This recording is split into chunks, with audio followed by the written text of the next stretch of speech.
Jumpa lagi dengan saya, Willy The Rooms, di The Sinners Channel.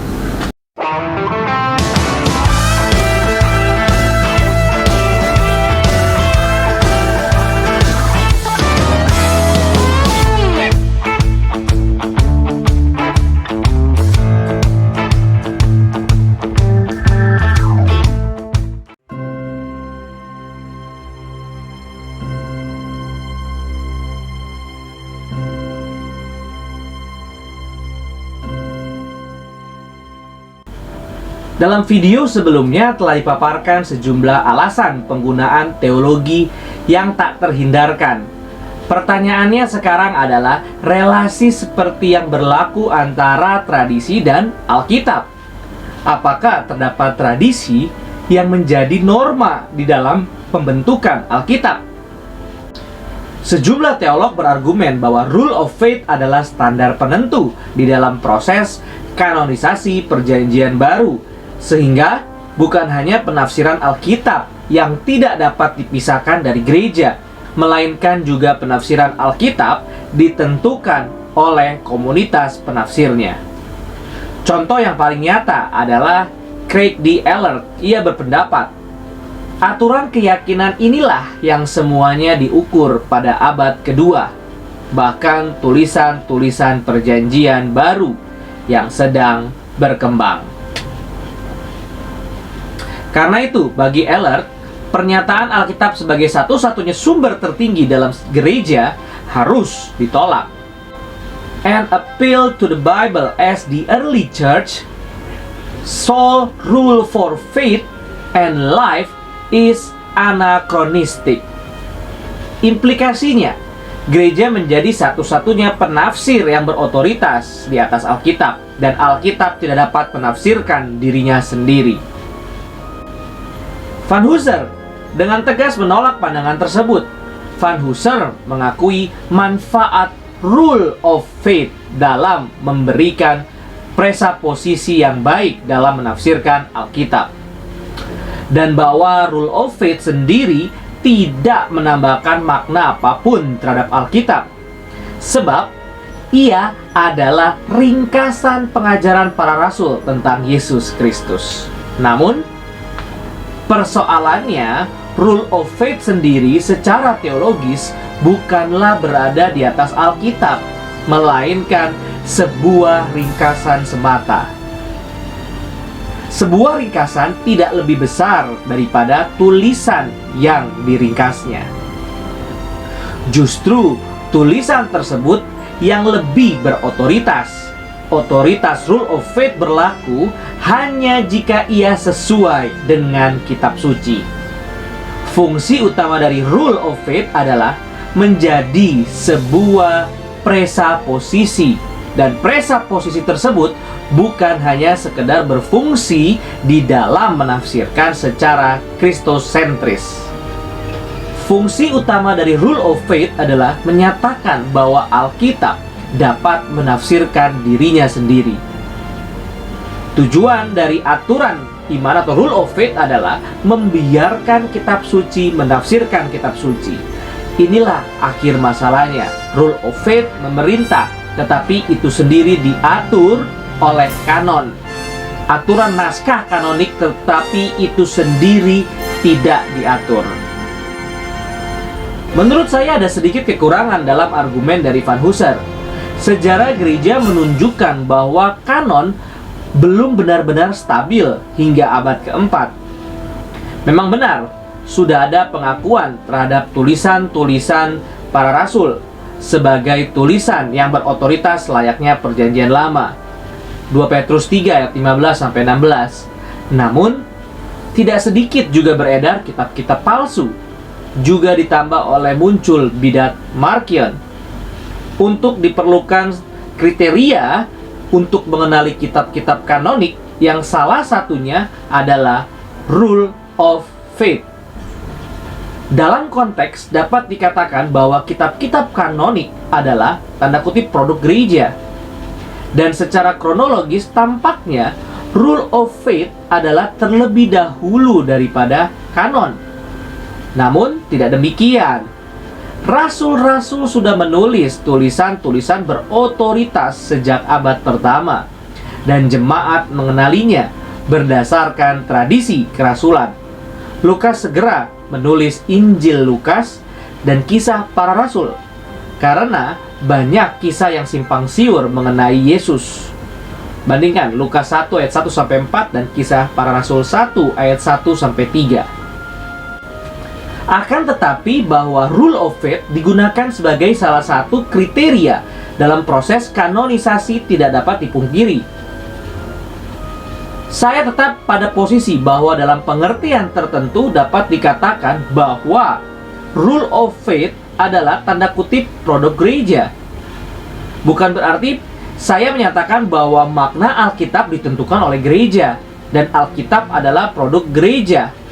Karena pada akhirnya semuanya adalah anugerah dari Allah Tritunggal.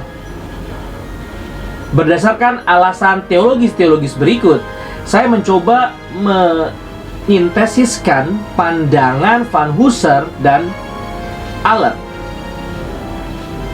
Yang pertama, pada konteks gereja mula-mula belum memiliki perjanjian baru. Tradisi lisan apostolik yang tersimpan dalam rule of faith adalah anugerah dari Roh Kudus. Kesadaran gereja mula-mula terhadap kitab-kitab kanonik adalah karya Roh Kudus. Itu pengakuan gereja atas sebuah tulisan sebagai kitab suci tidak berasal dari akal sehat alaminya, tetapi dari akal sehat supranaturalnya. Intuisi spiritual dari firman Allah.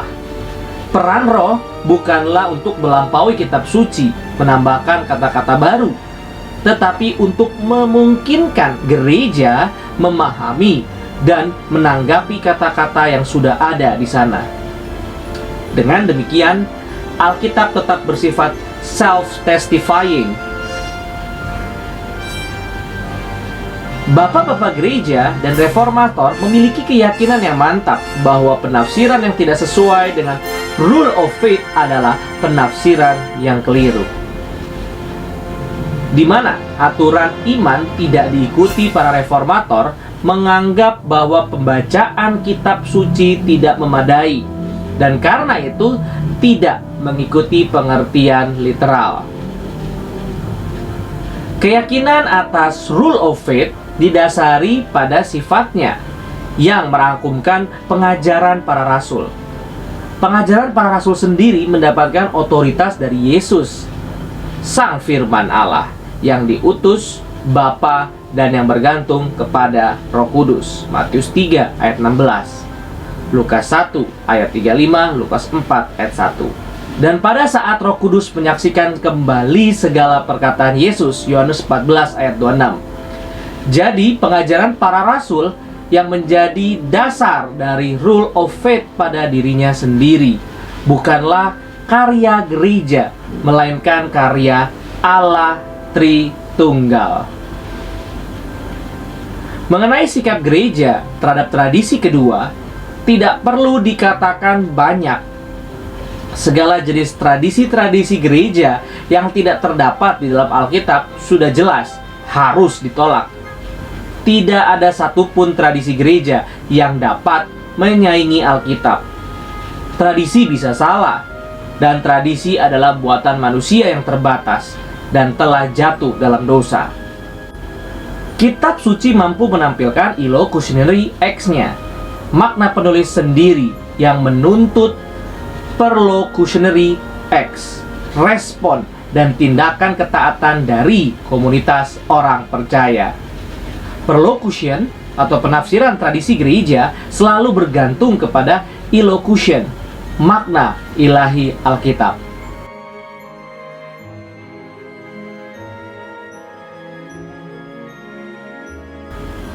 Tradisi seperti apakah yang baik? Tentu saja itu adalah tradisi yang sesuai Alkitab.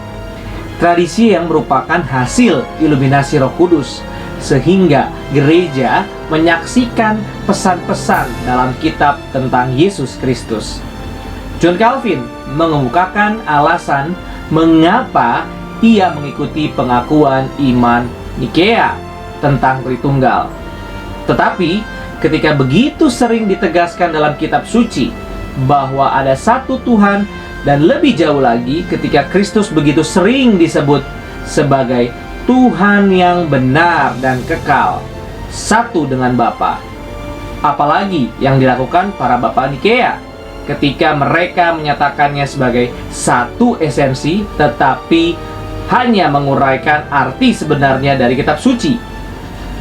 Baginya, kedua pengakuan iman tersebut membuat eksplisit apa yang implisit tentang Yesus Kristus. Demikian juga dengan konsili-konsili mula-mula seperti Nikea, Konstantinopel, Efesus I, Chalcedon, dan sebagainya. Bukan karena otoritas gereja, melainkan karena selaras dengan Alkitab. Karena mereka tidak mengandung apa-apa selain eksposisi kitab suci yang murni dan asli.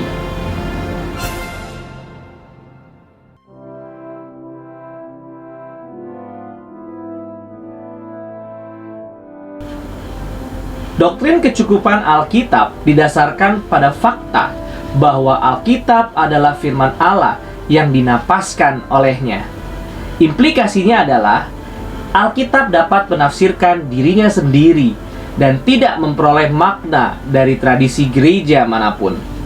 Sekalipun dalam pengertian tertentu dapat dikatakan bahwa Alkitab adalah tanda kutip produk gereja, namun dalam perbuatannya tersebut semuanya berasal dari anugerah Allah Tritunggal dan bukan otonomi gereja sendiri. Doktrin kecukupan Alkitab tidak pernah meniadakan peran tradisi.